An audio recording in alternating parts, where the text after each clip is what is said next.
ISF জিন্দাবাদ জিন্দাবাদ জিন্দাবাদ। নওশাদ ভাইজান জিন্দাবাদ জিন্দাবাদ জিন্দাবাদ। খেটে খাওয়া মানুষের কণ্ঠ নওশাদ সিদ্দিকী ভাইজান জিন্দাবাদ জিন্দাবাদ জিন্দাবাদ। দলিত আদিবাসীর কণ্ঠ নওশাদ সিদ্দিকী জিন্দাবাদ জিন্দাবাদ জিন্দাবাদ। আইএসএফ জিন্দাবাদ জিন্দাবাদ জিন্দাবাদ।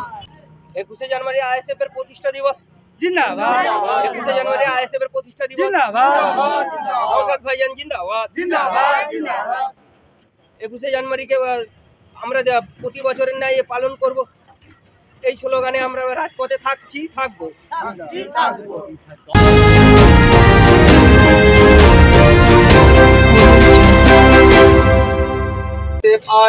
আইএসএফ জিন্দাবাদ জিন্দাবাদ জিন্দাবাদ। আইএসএফ জিন্দাবাদ জিন্দাবাদ। পড়ে আসছে এই তো ঠিক আছে, জিন্দাবাদ।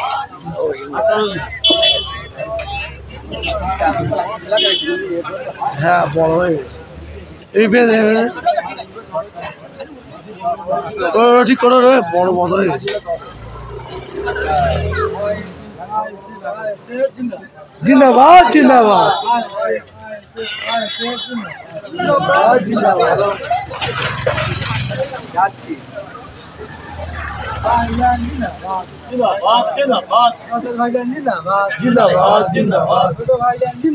জিন্দাবাদ। জিন্দাবাদ জিন্দাবাদ।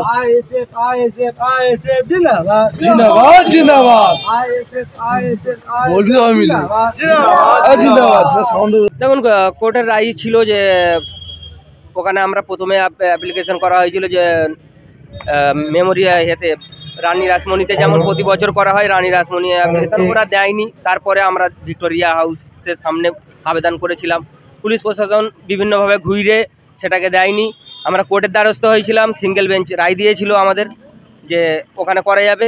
তারপর শাসক আবার ওইটার চ্যালেঞ্জ জানিয়ে চলে গিয়েছিল ডিভিশন বেঞ্চে। ডিভিশন বেঞ্চ রায় দিয়েছিল যে ওখানে করা যাবে না, 1000 লোক নিয়ে ইনডোর স্টেডিয়ামে করতে হবে। ইনডোর স্টেডিয়ামে সেই মোতাবেক কোর্টের রায় মোতাবেক প্রোগ্রাম আজকে হচ্ছে, কিন্তু যেহেতু 1000 লোক, লক্ষ লক্ষ লোকের সমাবেশ হবার কথা, সে জায়গায় 1000 লোক মাত্র।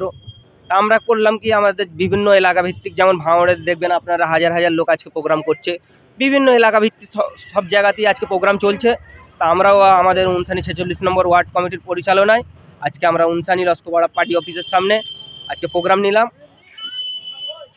আর মানুষের সাড়া আছে, আজকে আবেগ ছিল, অনেকে যাওয়ার জন্য অনুরোধ করছিল, কিন্তু আমরা ভাইজানের কথা মোতাবেক আমরা সবাইকে মানা করেছি যে আজকে কেউ কলকাতায় দ্বারস্থ হবেন না। কারণ এখানে যাওয়া পুলিশ প্রশাসনের যে হেনস্থা, মানে হয়তো কোর্ট কন্ডেম ওরা বিভিন্ন কর্মীদেরকে ফাঁসাতে পারে, তার জন্য শাসকের কুচক্র থেকে আমরা দূরে থেকে আমরা নিজেদের এলাকায় প্রোগ্রাম করছি।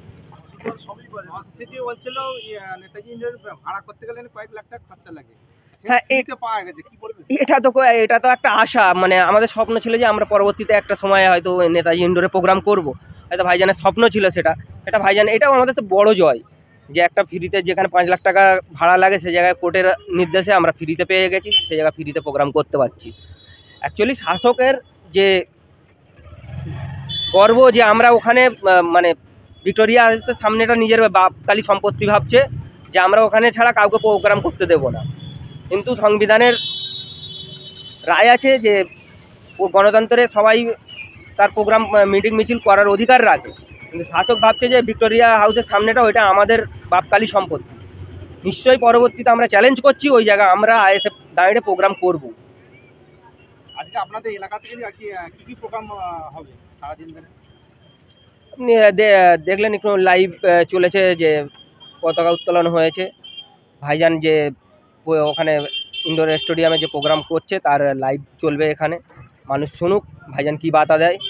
আশা করি ভাইজান এটাও দেবে যে পরবর্তীতে কলকাতায় যাওয়ার একটা ডাক দেবে, এটা আশা করা যায় ভাইজানের কাছ থেকে। আমরা চাই যে ভাইজান এটা বলুক যে আমরা আবার কলকাতায় রাজপথে স্তব্ধ করে দেবো, যেদিনই হোক যে সময়ই হোক, ভাইজান যদি ডাকে আমরা হাজার হাজার লোক গিয়ে ওখানে লক্ষ লক্ষ লোক গিয়ে কলকাতার রাজপথকে পুরো স্তব্ধ করে দেবো।